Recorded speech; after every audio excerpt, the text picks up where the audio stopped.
Hi guys! Welcome back sa ating channel. Ngayon naman pag-usapan natin yung Vaporan. Ano nga ba yung Vaporan? Yung Vaporan guys is makikita nyo dito sa may Carnival Trial Illusion. Ito, sa kaliwa taas. Yan. Diyan natin makikita yung Trial Illusion. Tapos pag pinindot nyo tong Go Now, mag-o-autopat yun doon kung saan ginaganap yan. Ayan. Kaya nawatin muna natin siya. Pag-usapan muna natin kung bakit natin kailangan mag-vaporan. Kung makikita nyo dito sa may kanan taas, may makikita kayong icon na battle achievements. Ayan. Pag may mga badges dyan na kapag na-unlock nyo is may mga additional stats kagaya nitong itong badge na to, yung ilaw blue. Ayan. May mga quest na kailangan nyo kumpletuhin, tsaka may mga materials na kinakailangan. Kagaya nyan, Technique Illusion Spar. Yung mats na yan, pwede nyo makuha sa Vapo. Kung marami-rami namin kayong pera, pwede nyo rin siyang makuha sa Exchange Center. Ayan, dalawa yung pwede nyang pagkuhaan. So, bali dito, bibili nyo na lang siya. Dito naman sa isa, gagawa kayo ng quest para yan, nag-autopat siya para makakuha kayo ng mats dito sa battle achievements. Maganda yung additional stats niya kasi ang makukuha nyo is halimbawa yan, plus 48 na strength or plus 72 or plus 120. Depende sa badge na gusto nyong kunin. Halimbawa ito. Itong badge na to is bit naman yung karagdagan. So, meron din siyang materials na kailangan. Ayan. Guardian Illusion Spar or Shield Illusion Spar. Ang mahal niyan, bawat isa niyan. Ano, 110 pieces kailangan mo. Magkano nga ba yan? Tingnan natin kung magkano. Yan o, 2,420 crystal. So, meron lang tayong crystal 78,209, di ba? Ang mahal. Kaya gagawin natin, mag-quest na lang tayo. So, sa pag-quest natin ng Illusion Trial, kailangan natin maganda. Kailangan nating maging mas mabilis. Pwede tayo mag-carousel para may karagdagang bilis. Pupunta lang tayo sa south front. Yan. Tuturuan ko kayo ng carousel. Kung paano mag-carousel. Punta lang tayo sa South Frontera. Para may karagdagan tayong bilis. Need kasi doon mabilis. Tsaka need ng maraming HP potion. Kasi malalakas yung kalaban doon, lalo na si Vapo. One hit ka lang doon kapag na-champuan ka. Ayun, click nyo lang yung mapa, tapos click nyo lang yung carousel. Pupunta siya doon.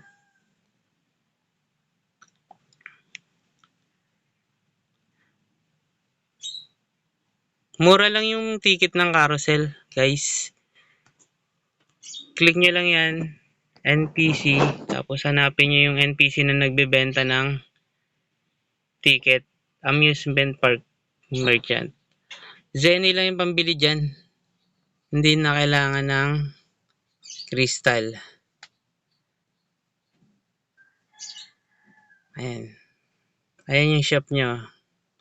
Meron dyan pang dalawahan, meron dyan pang isahan lang. Zenny lang yan. Hindi na kailangan ng crystal. Mura lang. So, sakay na tayo. Natuturuan ko kayo kung paano mag-carousel. Madali lang yan. Maganda guys yung buff nito. 10% yung bilis.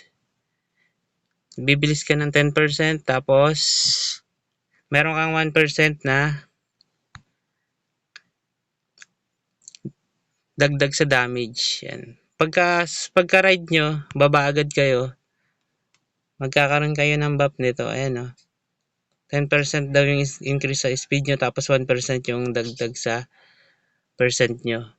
So, balik tayo dun sa main city natin.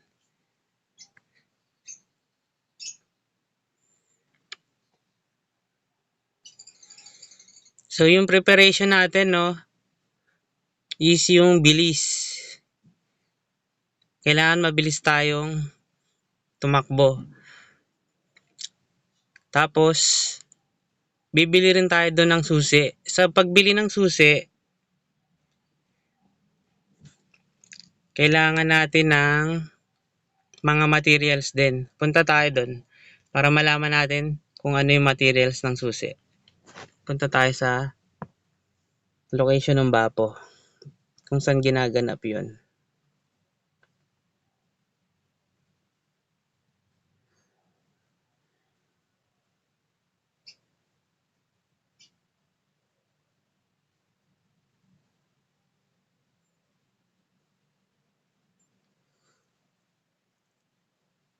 Ngayon yung mga mats na yon guys, is pwede nyo bilhin sa exchange center. Pwede nyo ring i-loot sa quest. Kung marami-rami kayong pera or crystal, pwede nyong bilhin na lang. Or kung gusto nyo ng libre, mag-quest na lang kayo ng Lost Temple. Kasi andun lahat ng mats ng susi ng Bapo.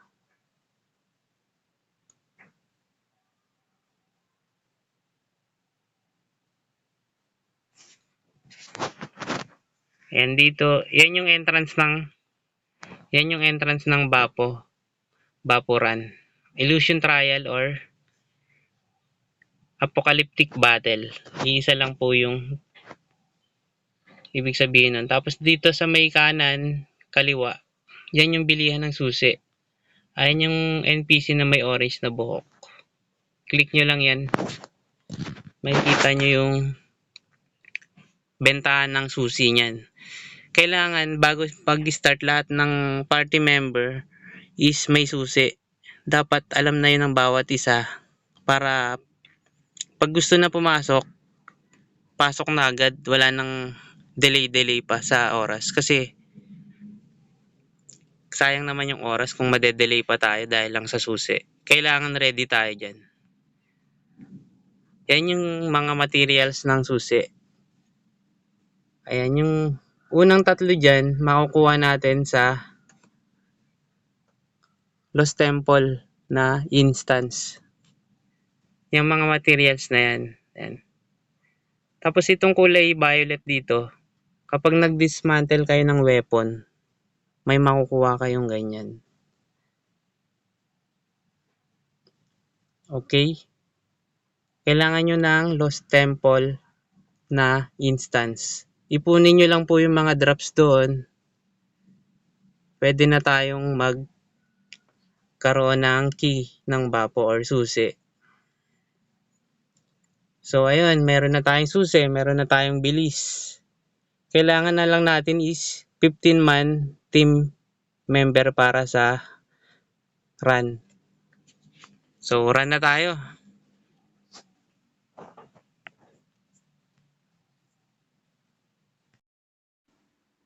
Okay, nakabuo na po tayo ng 15-man member team. Magsisimula na po yung ating run. Pero reminder lang po sa mga player bago magsimula yung run, dapat po nag-reconnection po tayo. Mag-reset po tayo ng apps kasi sobrang lag po nito sa loob kapag hindi po tayo nag-reconnection. So, tara, pasok tayo.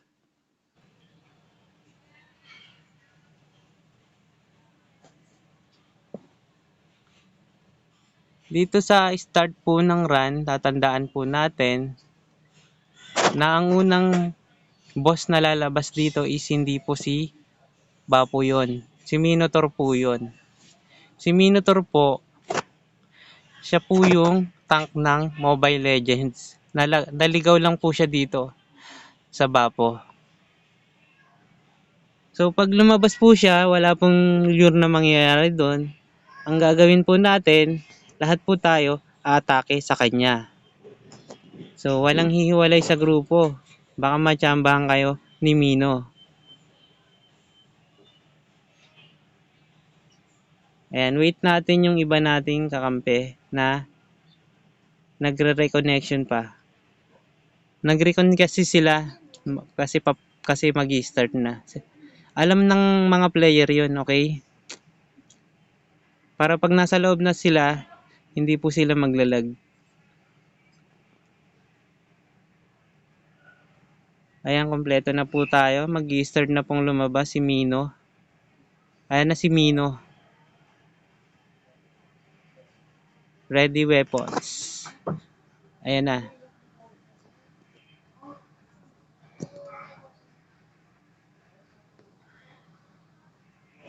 Ayan, may pumunta na. Attack natin si Minotaur. Mahina lang po yung skill niyan. Dikit lang po kayo sa priest. Buhay kayo dyan. Hindi po ganun kalakas yung skill niyan. Nananakot lang yung itsura niyan. Mukhang malakas lang po yan. Ayan o. Sama-sama lang po kayo sa priest. Buhay po kayo dyan. And kung makikita nyo, meron pong nag-lure na Whitesmith. Dadalhin niya yung mga mobs dito sa 6 o'clock.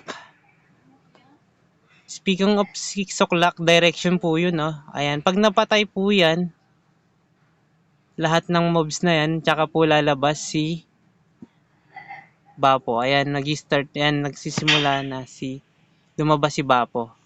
So, ito na po yung pinaka-importanting part.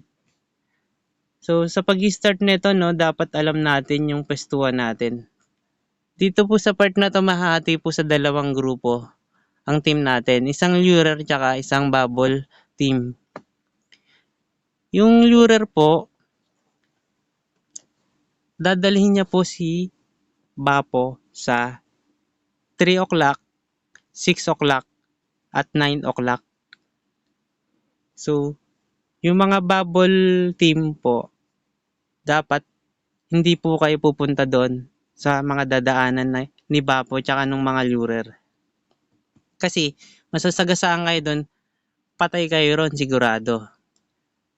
Mag-i-stay po tayo, mga bubble team, sa 11 o'clock, 12 o'clock, at 1 o'clock. FYI lang po, yung tower po is nakalocate sa 12 o'clock. Kaya dun lang po tayo mag-i-stay. Lalayo po tayo sa mga lurer at kay Bapo. Okay, maliwanag po ba? Tingnan po natin. Tingnan po natin yung run namin. Ayan, nagsimula na. Sabi nung leader, kanan daw yung mga bubble team. Kanan tayo, kanan. Ayan, pumunta sa kaliwa yung lurer. Iwas tayo kay Bapo. Ang gagawin po natin mga bubble team is papatayin po natin yung mga Anolian. Tapos may magko-collect tayo ng bubble, papaputukin po natin sa tower. Mabilis lang po yan pumutok, kaya kailangan mabilis rin po tayo tumakbo. Kaya pinag-carousel ko kayo kanina. Kasi kailangan po ng ekstrang bilis. Ayan. Yung iba pumupunta po sa 6 o'clock pero sinisigurado po nila na napakalayo ni Bapo sa kanila. Kasi may mga Anolian din po dun sa mga part na yon. Ayan na, naligaw po tayo, naging lurer po tayo. Sa mga lurer naman, siguraduhin yung dadalhin nyo si Bapo sa 3 o'clock, 6 o'clock at 9 o'clock lang. Huwag nyo pong papalapitin si Bapo sa tower. Kasi pag lumapit po si Bapo sa tower, magre-regenerate po yan. Nakikita nyo po yan, 34% na po yan. Sayang po. Ayan. Balik na po tayo sa ating pwestuhan. Sa 1 o'clock, 12 o'clock, at 11 o'clock. So i-zoom in, zoom out nyo lang po. Mas maganda po kung naka-zoom out po yung resolution nyo kasi kitang-kita nyo yung buong mapa. Kitang-kita nyo kung nasaan si Bapo, may ilagan nyo. I-zoom out nyo lang po. Huwag nyo i-zoom in kasi lalaki po si Bapo. Hindi nyo makikita yung buong screen. I-pinch down nyo lang yung dalawang daliri nyo, i-zoom. Zoom out nyo lang po. Ayan. Malapit na pong maubos yung buhay ng HP. HP ng tower. So, wag po nating atakihin yung tower, no? Mapapagalitan po tayo. Kasi may nagsabi sa akin, hindi ako sure kapag inatake daw yung tower, pupuntahan daw yan ni Bapo. Kaya magagalit yung mga leader kapag inatake yung tower na yan. Ang bibilis pumatay ng mga kakampi natin, no? Hindi tayo makakuha ng bubble. Takbo-takbo lang tayo, no? Parang wala tayo mapapagalitan tayo niyan eh. Ang bibilis nila eh. Ayan si Bapo. Ayan, takbo. Doon tayo sa, ayan, napagalitan na tayo. Water daw. Ang bibilis nga nila, hindi tayo makasingit sa bubble. Pero okay lang po yun, nagagawa naman po nila yung dapat na ginagawa natin. Pero dapat papatay po tayo ng Anolian, no? Tapos dadali natin yung bubble sa tore. Ayan po, tapos na po. So dito po sa pamimili ng requirements, no? Dapat yung pipiliin nyo isa lang. Kasi pag marami po kayong pinili dyan, magiging random po yung ating matatanggap. Ayun, nakakuha na po tayo ng mats. So dito na tayo, magsisimula na po tayo sa phase 2. So makikita nyo po mayroon tayong tatlong grupo. Yung grupo sa kaliwa, sa gitna, at sa kanan. Mahahati po tayo sa tatlo. Yung grupo sa kaliwa, papasok sa kaliwa. Grupo sa gitna, papasok sa gitna. Grupo sa kanan, papasok sa kanan. So dapat balance po ang pasok ng tao. Kasi yung isang member dyan, yung pinakaunang member, tatayo dun sa bilog. Tapos yung apat na member, magbabasag ng tore. So pag hindi po balance yan, ang tagal pong basagin ng tore. So make sure lang po na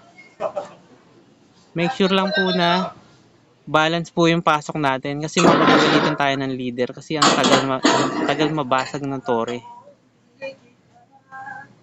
So dito magsisimula na po yung phase 2, no? Mas madali po ito sa phase 1. Ang gagawin lang po natin dito is umilag sa skill ni Bapo. Kung kabisado nyo yung galaw ni Bapo dito sa phase 2, madali lang po yun. Mas madali ito kaysa sa phase 1. Ayan. Pag nabuksan na yung gate na yan, magsisimula na po yung phase 2. Ayan, bukas na po. Pasok na po tayo. Ayan yung sinasabi ko, naglalag na. Nagsisimula na tayo maglag kung kailan magsisimula yung phase 2. Ayan na po si Bapo.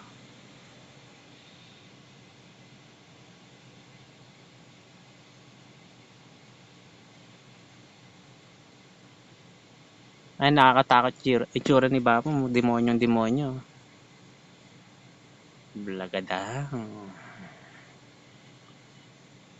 So dito, tatandaan nyo po, guys, ang pinaka-safe zone dito is dun sa ilalim ng Yag Balls ni Bapo. Yun po yung pinaka-safe zone dyan. Wala nang iba. So ayan, nagsimula nang umatake si Bapo. Punta tayo sa ilalim ng Yag Balls ni Bapo. Hindi tayo tatamaan niya kasi pinoprotektahan din ni Bapo yung Yag Balls niya. Kaya pag nag-skill siya, hindi tatama sa Yag Balls niya. Ayan, punta tayo dun sa violet. Yan, hindi tayo tatamaan ng skill. Mag-i-skill na yan. Ayan. Yun, naglag. Sabay lag. Ayan yung sinasabi kong isang skill. Yung cross dash. Ayan, kailangan wag tayong tatapak doon sa guhit. Pag pag tumapak tayo doon sigurado, patay tayo. Iilag tayo doon sa guhit na cross.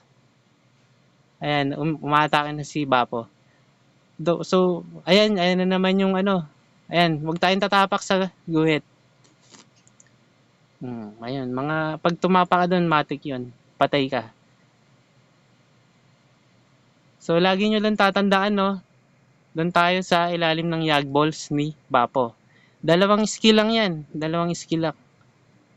Yung skill na AOE, ayan. Iwas tayo sa guhit. Patay tayo dyan.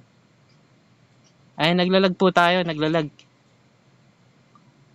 Ayan, nakailag tayo. Balik tayo sa yag balls ni Bapo. Ayun. Wag lang tayo maglag dito, buhay tayo dito. Alam natin kung saan tayo pwesto eh. Ayun, naglag tayo. Patay tayo. 3 namatay. Pero sana i-reso tayo nung mga priest na kasama natin. I-reso naman siguro tayo, no? Mga mamaw po yung kasama natin, ayan po. Ang bibilis nila pumatay, ayan, ang bilis bumaba nung HP ni Bapo. Ay, naglalag pa rin tayo, hindi po tayo makakilos. Yan po yung kalaban natin dyan.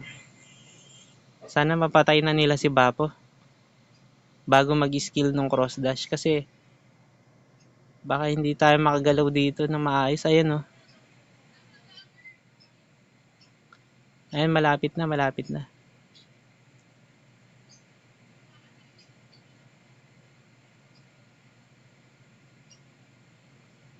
Yun. Panalo po. Natapos po natin.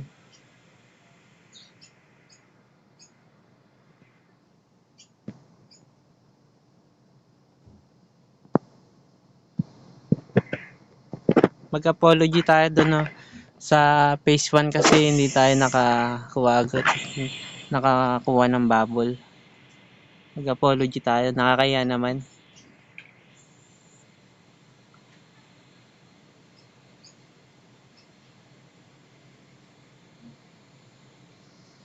Ayan po.